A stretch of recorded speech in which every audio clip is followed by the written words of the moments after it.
Hey everybody, how's it going? Steve here, and as you can see, I got some pretty interesting controllers from 8Bitdo. These are the Lite Bluetooth Gamepads, and it's not a real imaginary stretch to say that these were designed with the Switch Lite, which I have here of course, in mind. So I figured we would unbox these, take a look at how they look in person, figure out what the whole 2D-pad thing is about, as well as the 8 buttons, and pair them to my Switch Lite and see exactly how they work. So let's go ahead and get started. I'm obviously going to start with the yellow one since it matches my Switch Lite. And let's go ahead and just start up. So back of the box, thankfully there is no pesky tape. Let's go ahead and open it up and just get right into what's inside. This is the yellow edition, which is a pretty on-the-nose name. Here we are. So it's just the controller right here in the plastic. We've got a USB-C charging port on top, L2, R2, L and R. We've got our 2 D-pads, which we'll try to figure out. We've got YXBA buttons, plus, minus, a S and X switch, which I assume is going to be switch and X input or something similar, because it does say on the package it works with Switch, Windows, and Steam. We've got home and share buttons here, which are heart and star buttons, and we've got 4-player indicator lights, which you can possibly see right there. So sorry, that's a bit out of focus. We'll bring them back down a little lower. So right there you can see those. On the back you've got the cute little 8Bitdo heart design. I like that. And that's about it. Otherwise, in the package we also just have an instruction manual, which should just tell us how to make this work. We'll take a look at this in a bit. And we have the 8Bitdo USB-C to USB-A cable. Looking at the instructions, we have pretty standard stuff here. So this is a digital joystick. These are both digital joysticks, left and right.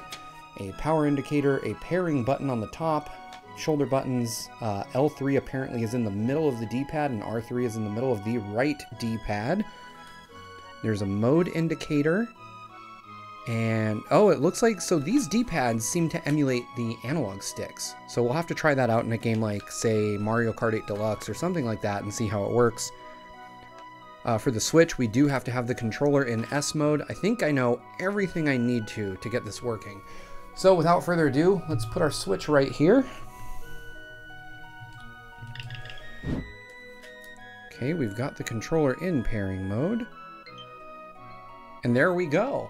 So as you can see, it shows up as a standard USB controller. We're going to go ahead and push L and R, then push A, and head back to our home screen. And let's start a game.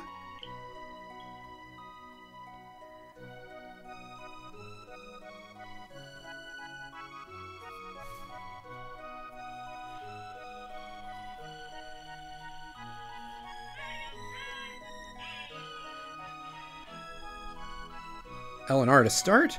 We'll go ahead and start up here, and we'll just do a quick single player.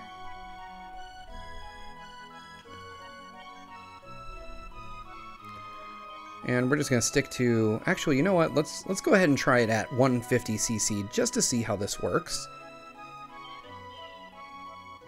And I recently had to reformat my Switch Lite because I was having some battery problems.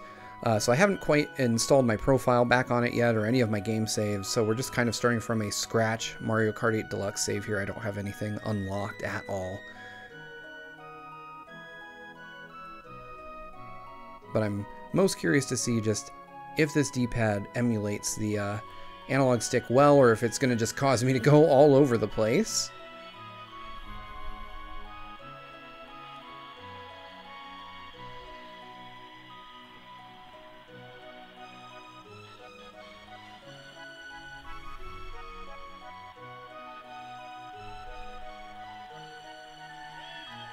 And we're moving.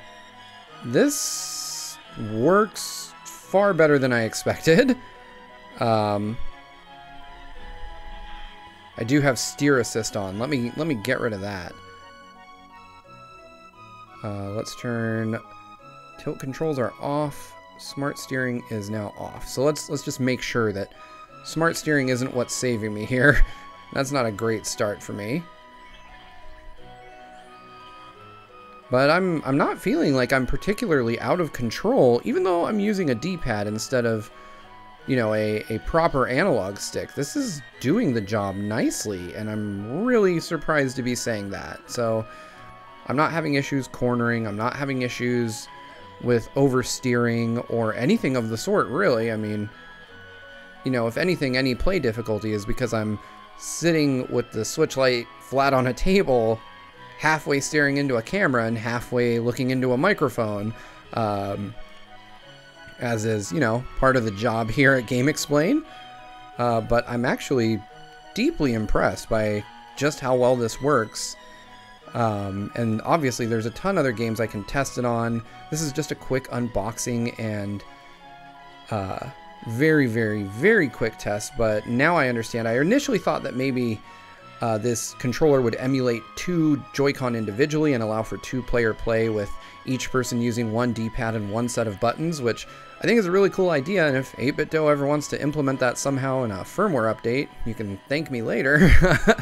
But I don't think that's going to happen. I don't know if it's even possible to emulate 2 different controllers on a single Bluetooth chip. I imagine that that's something that would take some hardware wizardry to do that I don't think even, you know, the folks at Nintendo could quite figure out, or at least have chosen not to figure out. Still hoping they figure out Bluetooth headphones someday. And I'm almost certainly not going to win this race, which will be an embarrassment, but I assure you it's due to my lack of skill and not the controller. This controller seems to work just fine, and I'm actually having a blast here using it. This is a really cool idea for a controller you can just throw in your bag and, you know, kind of just have some fun with. If you need something on the go that's really portable, matches your Switch Lite perfectly. I mean, the color is just dead on. This is a really great choice. I like this a lot. So, you know, it isn't obviously a full review, and I'll play with it a lot more in the days to come, but this may become a mainstay in my bag just for travel play, even on the OG Switch, but I like this.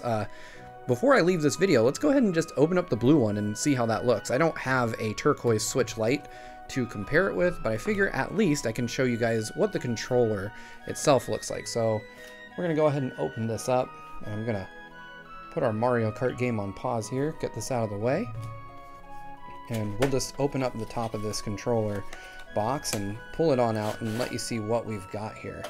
I don't have, like I said, I haven't gone hands-on with a turquoise Switch Lite, but given that the yellow is so incredibly spot on, I imagine that 8BitDo did a similarly great job with the turquoise model. So here they are in their full glory, and I really, really think these are gorgeous little controllers, and they work remarkably well. So if you're in the market for a controller to throw in your bag to play your Switch Lite with, if that's your thing, these are definitely great options. They're, you know, the D-pad makes sure that they're easy to store.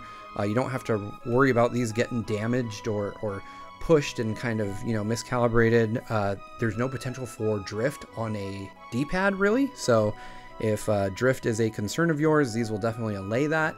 But all in all, great, well-built pads, and thanks to 8BitDo for sending them over. I really enjoyed checking them out, and hopefully this quick demo of Mario Kart and an unboxing was fun for you as well. As always, thank you so much for watching. Make sure to subscribe to Game Explain for many more accessory unboxings just like this one, and all other things gaming as well. I'll see you guys next time. Bye.